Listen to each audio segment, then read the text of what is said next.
Hi, I'm Madison Brown. This is my Building Relationships Part 2 for EL 150A. So, this is the Make It Personal portion. I have personally been impacted by my junior year U.S. history teacher, Mr. Rutherford. Every day, I would come to class, and he just seemed very approachable.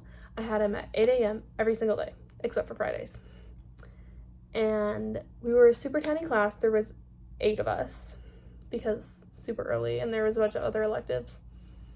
But he made it fun. He would stand up on the tables.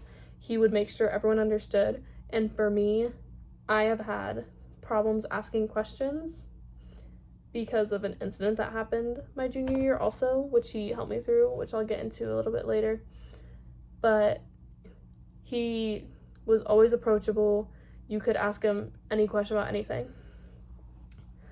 He also had a sense of humor, and he wasn't afraid to speak the truth, which was really important to me because as a U.S. history teacher in the U.S., I feel like, or really anywhere, you kind of sugarcoat your own history, and you kind of make it seem like it was everyone else's fault, but he never did that. He was always really real about, like, we did this, we were wrong about it, we're working on it, which I feel like is a really important trait to have as a history teacher. He was someone I could go to, and he helped me a lot through my junior year. So like I said, my junior year, my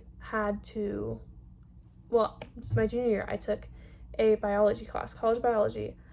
Science isn't my strong suit, and I would basically get bullied in there for asking questions, and so he would just always be someone for me to talk to about it, and he'd say, it's okay to ask questions, like, don't be embarrassed, like, you have a right to your own education, type thing. He's one of the big reasons why I'm an just an education major in general. I've always wanted to be an education major since my freshman year, but my junior year I was really having doubts about, is this right for me? Do I want to do this? Do I want to go to K-State or Emporia? Because those were my two big. It was one or the other. Those were my only two real options. Of course, I had other ones, but those were the ones that I wanted. He would always reassure me. He was like, the fact that you're concerned about not being a good teacher just shows me that, like, you care enough to be a good teacher. He had really great pep talks. He actually won an award my junior year for, I believe it was Teacher of the Year or something similar that we had in our district-wide that we voted on for NHS. And all our National Honor Society members voted on a teacher, and whoever got the most votes, and then they'd get honored at the academic ceremony. So he won that my junior year, which I loved seeing him win that because I knew he deserved it. Everyone knew he deserved it. He was great to everybody. I think if we didn't have a strong relationship, I would be on a completely different path.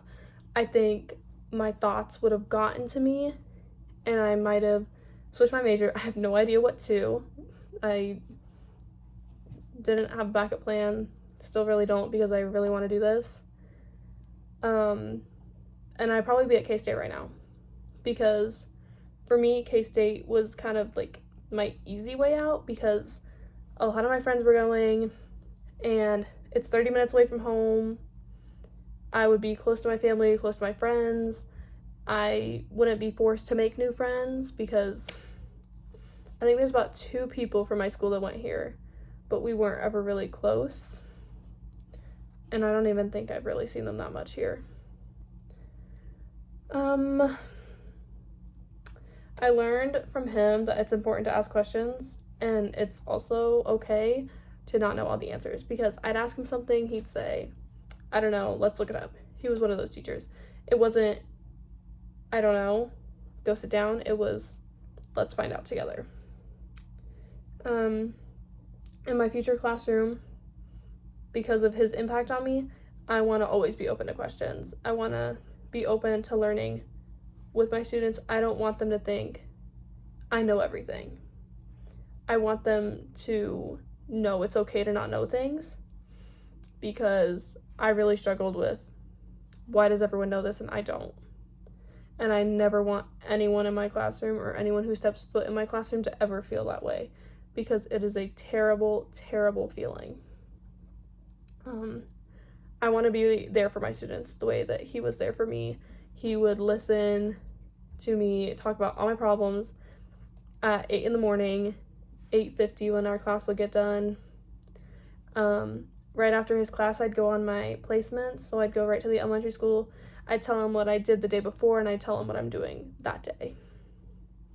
And it was just, and he actually seemed interested in what I was saying.